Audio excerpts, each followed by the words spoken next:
Hallo und herzlich willkommen auf meinem Kanal Ingas Color Art. Das neue Jahr hat gerade erst begonnen, die vielen Vorsätze sind noch frisch, man ist guten Mutes und man freut sich ganz einfach, dass man neu beginnen kann. Und das gilt heute auch für meine abstrakte Malerei. Ich habe mir eine rechteckige Leinwand genommen, die noch ganz neu und frisch ist. Ich werde heute mit anderen Farben malen, als ich das sonst mache. Und es gibt heute ein abstraktes Bild, welches ich mit verschiedenen Werkzeugen erzeuge. Die Farben und Materialien findet ihr in der Videobeschreibung. Und es ist so, dass ich die Farben und die Leinwand und die Werkzeuge alle selbst gekauft habe. Die sind also nicht gesponsert. Meine Untergrundbemalung stelle ich heute mit der Farbe Burgundi her, und zwar ist das eine Farbe von Winsor & Newton. Und weil sie doch einigermaßen transparent ist, das erkennt man, wenn man mit der ersten Schicht auf der Leinwand fertig ist, habe ich mich entschieden, noch eine zweite Schicht aufzutragen, nachdem ich die erste geföhnt habe. Und danach lege ich erst mit meinem Abdeckband los, denn ich möchte meine Leinwand unterteilen und dann heute mit einem großen Werkzeug loslegen.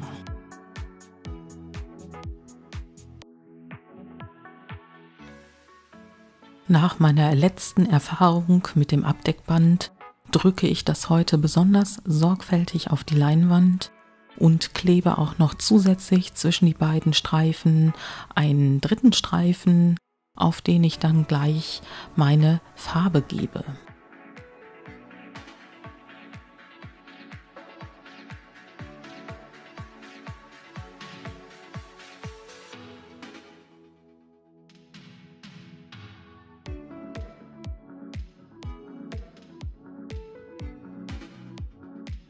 Das Besondere an den jetzt verwendeten Acrylfarben ist, dass diese besonders flüssig sind. Deswegen heißen sie auch Golden Fluid Acrylics.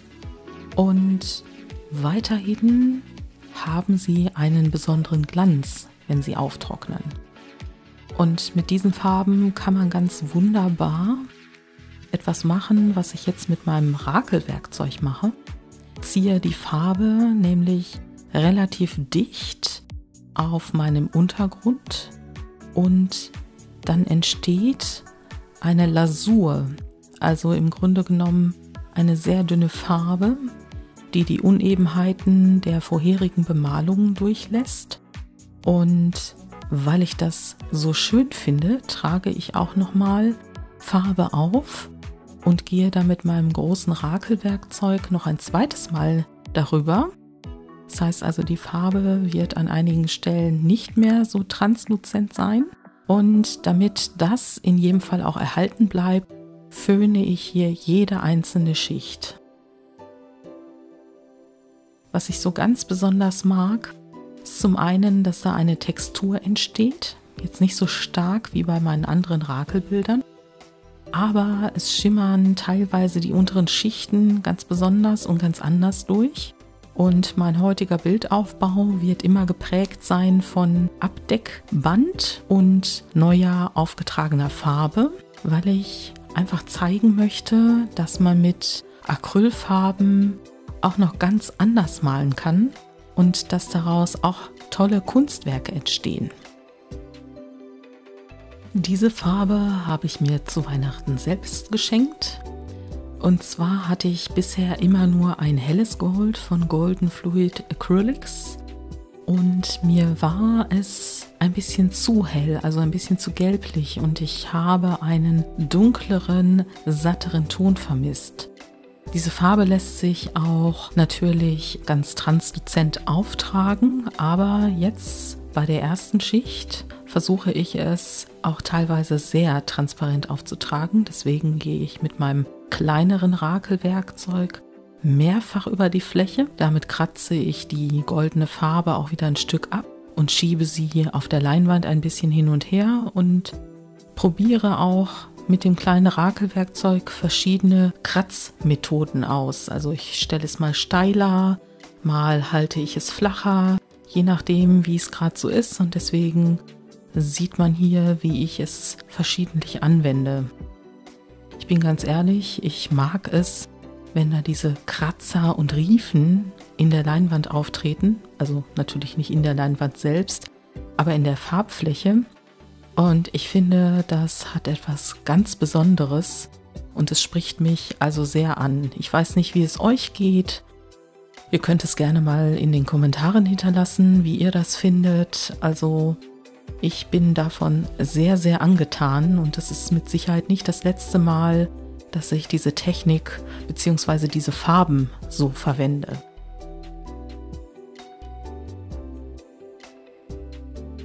An dieser Stelle ziehe ich mir mit dem Abdeckband ein Stück der Unterbemalung ab. Es kommt also die weiße Leinwand zum Vorschein. Und ich habe das später auch nochmal bei einer zweiten Stelle.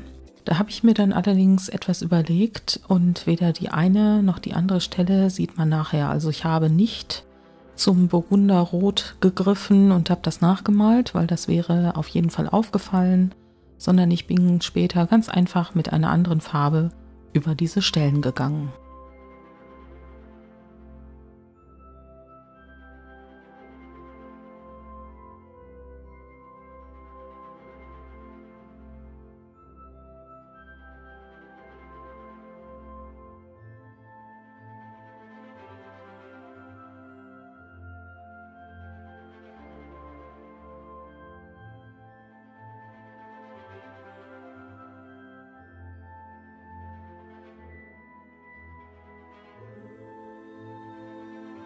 Ich habe ein Faible für rechteckiges und gerade Linien, aber genauso habe ich auch ein Faible für Dinge, die nicht ganz so gerade sind. Und man sieht es ja auch an der grünen Fläche, auch dort habe ich nicht die lilane Fläche darunter so weit zugedeckt, dass das Grün bis an die Kanten gegangen ist. Und jetzt klebe ich mir mit dem Abdeckband eine besondere Fläche ab und habe mir dann auch schon überlegt, welche Farbe ich dann auftragen möchte.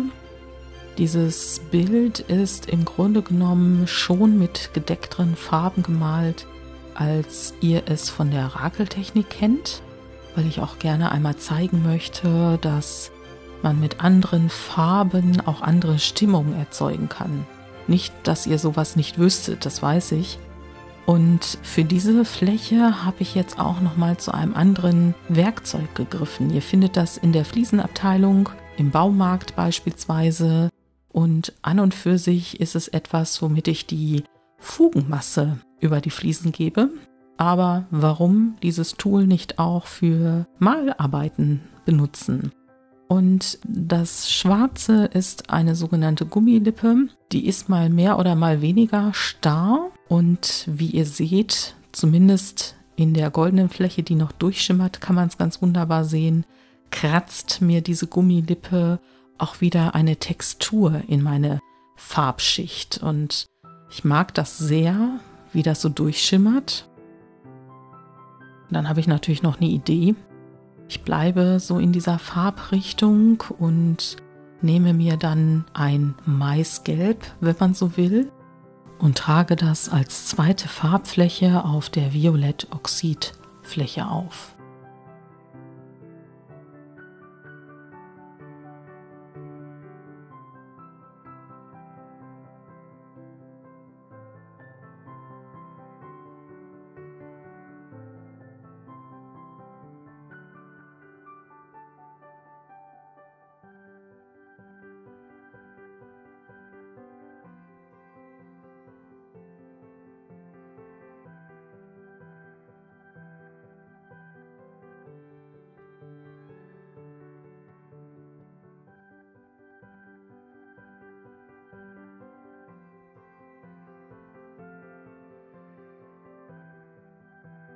Wie vorhin schon einmal erwähnt, ist es ganz wichtig, dass die einzelnen Farbschichten trocken sind, bevor ich mit der nächsten Schicht darüber gehe, weil ich, anders als bei der Rakeltechnik, diesmal nicht möchte, dass die Farben sich vermischen. Ich möchte also meine Farbflächen so behalten, wie sie gerade auf die Leinwand aufgetragen worden sind.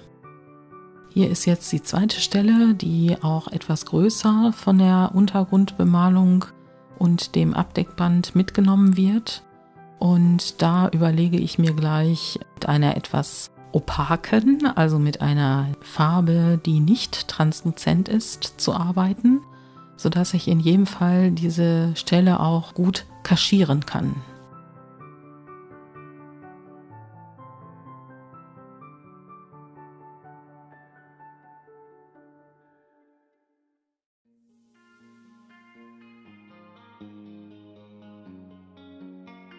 Ab dieser Stelle arbeite ich jetzt ohne Abdeckband, nicht weil ich Sorge habe, dass es mir irgendwelche Macken in meine Leinwand macht, sondern weil ich jetzt meine Werkzeuge mit ihren Kanten einsetzen möchte. Und da wäre mir das Abdeckband, wenn ich denn die Richtung ändere, grundsätzlich im Weg. Also ich möchte dann keine gerade Kante haben, sondern die Kante soll möglichst frei in ihrer Form sein.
Jetzt kommt wieder eine meiner absoluten Lieblingsfarben zum Einsatz. Also diejenigen, die meinen Kanal schon länger kennen, sind dieser Farbe das eine oder andere Mal schon begegnet.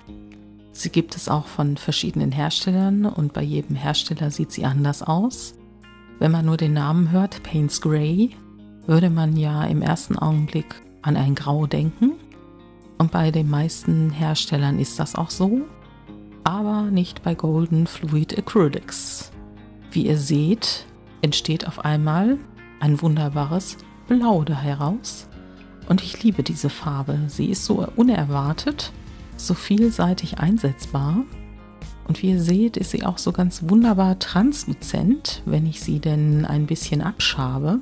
Und dadurch entsteht die Möglichkeit, die darunterliegende Farbschicht noch zu erkennen. Als Kompositionselement habe ich mir jetzt nochmal das Green Gold von Anfang genommen, um auch Farbflächen zu wiederholen. Und hier sieht man jetzt auch ganz wunderbar, wie transluzent diese Farbe doch eigentlich ist. Also die Farben wirken je nach Untergrund immer anders und machen dieses Bild an Stellen unheimlich lebendig. Die erste goldene Farbfläche ist relativ blickdicht aufgetrocknet und nun setze ich ja nur 3 Tropfen der goldenen Farbe ein und gestalte meine Fläche dann so, dass sie also wirklich sehr transparent ist und auch die Struktur vom Payne's Grey mit aufnimmt. Es gefällt mir also so gut, dass ich dann an der zweiten Stelle wieder zurück auf mein Maisgelb zurückgreife und auch dort noch eine ähnlich transparente Farbe, nur ohne den metallischen Glanz, aufsetze.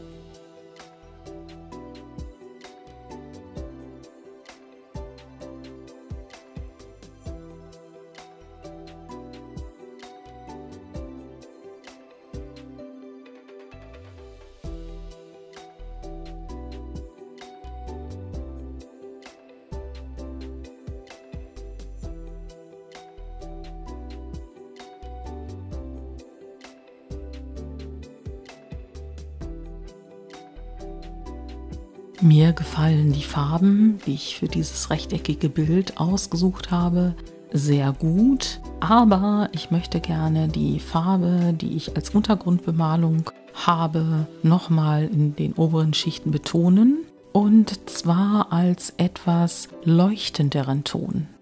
Da habe ich dann das Chinacridon Magenta gewählt von Golden. Und das ist also eine Farbe, die ganz wunderbar nach dem Auftrocknen auch noch leuchtet, und das wird man gleich auch sehen, wenn ich mit der Kamera über das trockene Bild fahre, was aber stellenweise noch so aussieht, als wäre es nass. Denn die Farben von Golden, zumindest diese speziellen Farben hier, die trocknen sehr glänzend auf. Also wenn man diese einsetzt, dann muss man wissen, dass sie also hinterher so schön glänzen, wie es gleich wirklich gezeigt wird.